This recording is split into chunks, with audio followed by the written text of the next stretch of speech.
BSc part third के dear students, आज हम बताएंगे फिजिकल केमिस्ट्री के अंतर्गत हाइड्रोजन परमाणु के लिए बोर मॉडल।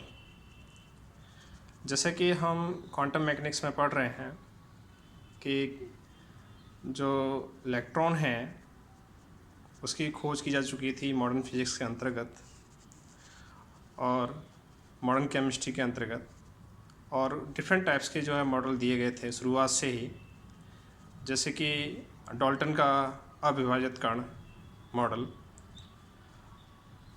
रदरफोर्ड का मॉडल, जे थॉमसन का मॉडल, और उसके बाद आता है बोर का मॉडल। तो बोर मॉडल में हमने 3 कंसेप्ट माने गए हैं, मुख्य रूप से 3 अपग्रहित माने गए थे। पहला अपग्रहित था इलेक्ट्रॉन नाभिक के चारों ओर वृत्ताकार कक्षा में चक्कर लगाता है, जिनको हम KLMN कहते हैं। नंबर 2, इलेक्ट्रॉन उन्हीं वृत्ताकार कक्षाओं में चक्कर लगाता है जिनमें कोणीय संवेग का मान, उसके इलेक्ट्रॉन की कोणीय संवेग का मान h/2π के पूर्ण गुणज होता है, यानी कि MV = NH/2π। और तीसरा है इलेक्ट्रॉन जब एक परमाणु कक्षा से दूसरे ऑर्बिट में जाकर के ट्रांसमिट करता है, उत्तेजित होकर के जाता है, जंप मारता है, तो वो रेडिएशंस अवशोषित करता है यदि वो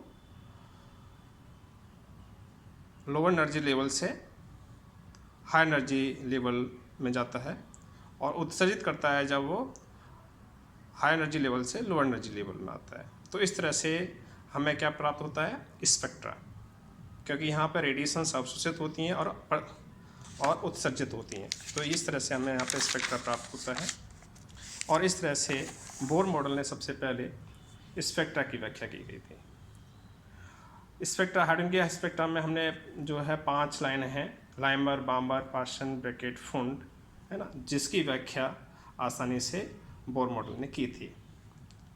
जब इलेक्ट्रॉन n=n1 इसके लिए एनर्जी निर्धारित की गई थी। ये तीनों ही अपग्रहित है कि यहाँ पर जो पहला अपग्रहित था, इलेक्ट्रॉन वृत्ताकार कक्षा में चक्कर लगाता है, और इस कारण से अभिकेंद्रीय बल जो होता है वो कूलम्बिक फोर्स के बराबर होता है।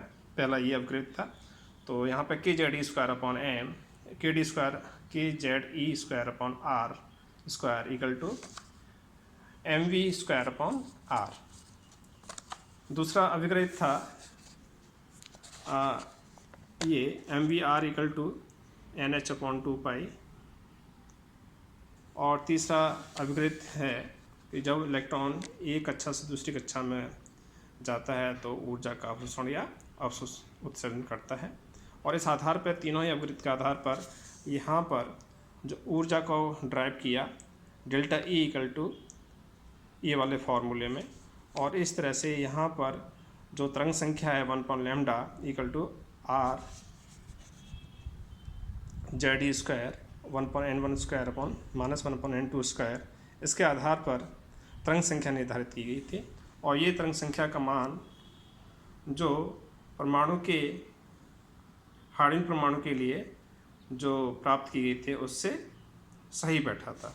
तो इस तरह से हाइड्रोजन परमाणु के लिए बोर ने जो स्पेक्ट्रम की व्याख्या की गई थी, ये एक उपलब्धि थी। लेकिन हाइड्रोजन परमाणु के लिए बोर मॉडल की स्पेक्ट्रा की व्याख्या है, उसकी ऊर्जा है, इलेक्ट्रॉन का वेग है, उसकी त्रिज्या है, जिन कक्षाओं में इलेक्ट्रॉन चक्कर लगाता है उस कक्षा की त्रिज्या है, इन सब का निर्धारण बोर ने कर दिया था। लेकिन यहाँ पर कुछ दोष भी हैं, कुछ कमियां रह गई थीं।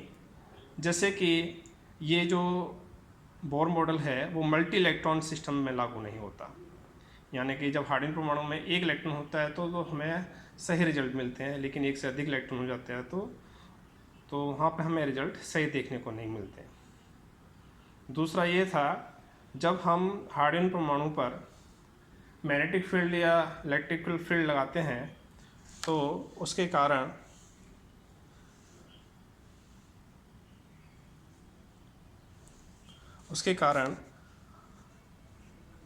जो स्पेक्ट्रम लाइन का विपाटन होता है उसकी व्याख्या नहीं कर पाया, यानी कि स्टार्क इफेक्ट और जीवान प्रभाव की व्याख्या ये स्पेक्ट्रम एक्सप्लेन नहीं कर पाता है। वो इस स्पेक्ट्रम के अंतर्गत जीमान इफेक्ट होता है या स्टार्क इफेक्ट होता है, उसकी व्याख्या ये बोर मॉडल नहीं कर पाता है।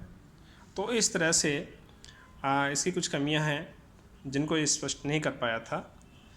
और इसके पश्चात जो बोर मॉडल के पश्चात जो मॉडल आता है वो अपना मॉडल है क्वांटम मैकेनिक्स के अंतर्गत हम पढ़ेंगे, जो कि हम आगे नेक्स्ट लेक्चर में होगा। क्योंकि बोर मॉडल के बाद जो कंसेप्ट आए थे वो कंसेप्ट था, एक तो डी ब्रोगली हाइपोथेसिस जो हमने पिछले लेक्चर में बताया था, दूसरा था हाइजेनबर्ग का अनिश्चितता सिद्धांत जो कि हमने पिछले लेक्चर में बताया था। और इन दोनों के आधार पर ये माना गया था इलेक्ट्रॉन यहाँ पर जो होता है वो कण के रूप में ना होकर के वो वेव नेचर भी रखता है। और इस तरह से वेव मैकेनिक्स के आधार पर श्रोडिंगर वेव इक्वेशन दिया गया और उसके आधार पर ये परमाणु संरचना को स्पष्ट किया गया। Thank you for listening. Okay.